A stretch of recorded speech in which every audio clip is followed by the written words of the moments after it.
All right, hello and welcome back. Brett here with clickmill.co. All right, so in this video, we're going to get into reducing load through automation. Now, there are essentially three processes, and I am borrowing this as well from the book, The 4-Hour Workweek, which is a little bit older now, but it's this orange book right over there, right there. And this book talks about how to eliminate load and eliminate complexity so that you can function under very high amounts of stress and things to do. That's what we're doing. And the first is to eliminate. And that's what we've been talking so far. We're going to assess the complexity, determine what's message and what's noise. And we do that by running it through our vision filter and our data filter. And if it doesn't align with the vision and if it doesn't get good fruit, you cut it. Okay, so we're just eliminating, and you can usually eliminate up to 80% of the things that we're doing without harming the functionality of the ministry or business. Okay, so that's number one, eliminate. Now, from eliminate, we're going to automate, and from automate, we're going to delegate. Okay, so once we've completed the elimination process, we want to go into reducing load through automation. So the basic rule here is don't give to a person what a machine can do. You know, people get bored too. If you don't want to do it, someone else probably doesn't want to do it. And so if we cannot eliminate it, we're going to move to delegate next.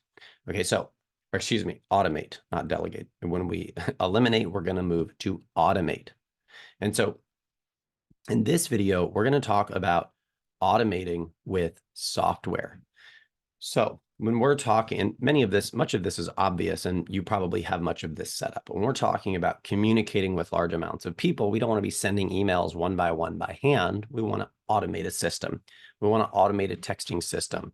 We want to automate much of our marketing systems. We want to automate a lot of the communication elements. We want to automate the interconnections between the bookkeeping tasks and the e-commerce site. So as many things as we can automate, we want to first go into software to have it automated. And one of the objections, I kind of hear to this relatively frequently as this comes up in a lot of consulting and strategy with believers who are leaders, is, well, I don't know software and I don't know how to do those things. And, I don't really have time to learn it. And that's not to say that we need to learn all of this stuff. At the same time, we do need to consider the cost of not having someone who does know it do it for us.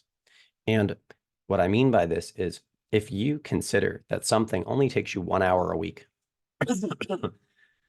and we're talking about 1 hour per week that you're doing this thing, and you could hire someone and just eliminate the hour a week because they know how to automate that task.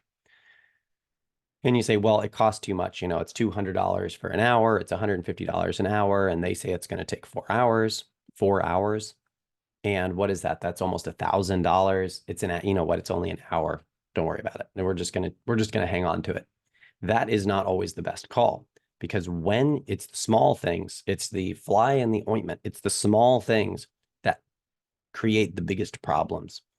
The reason is because when you're taking 1 hour a week, you're talking 52 hours a year. That's over 2 full days, right? 48 hours is 2 days. You got 52 hours of that stacking up. You've wasted 2 entire days of your year on that. And so it's not $150 an hour. You have 48 of those hours on your time. So you're now looking at the math in $1,000 divided by 48. Well, that is a much lower number than what we were looking at initially. So when we're factoring the long-term consequences of this, and we're looking at the cost to save you, 52 hours, it's very different when we think about it from that. And that could be much more sustainable, because saving 52 hours is much different than spending money for someone to do 2 or 3 hours. And that is what we know as opportunity cost. It may cost $1,000 to have someone come in and set up a software thing. And it's like, oh, it only took them 2 hours to do it for $1,000. Yes, but the opportunity cost of not doing it is you lose 52 hours. And that is maybe an unacceptable loss. So is it worth to spend the $1,000 to save 52 hours? And the answer to that may be yes. So consider the opportunity cost when choosing what to automate, when to have people come in and do things. And so the first way we're going to automate is through software. And there's a lot of softwares that do this. I mean, tons of softwares do this. We can automate our calendars, our booking tools. We can automate you can automate everything. So look at automation softwares to reduce the load and ideally have someone to manage those if there are issues. So you don't even have to be involved in that process. You just have softwares that give you the result you need so that you can function on a daily basis. All right. So this is software. In the next video, we're going to talk about another way we can automate that is coming up right now and will be even more so probably when you watch this video. We'll see you in the next video.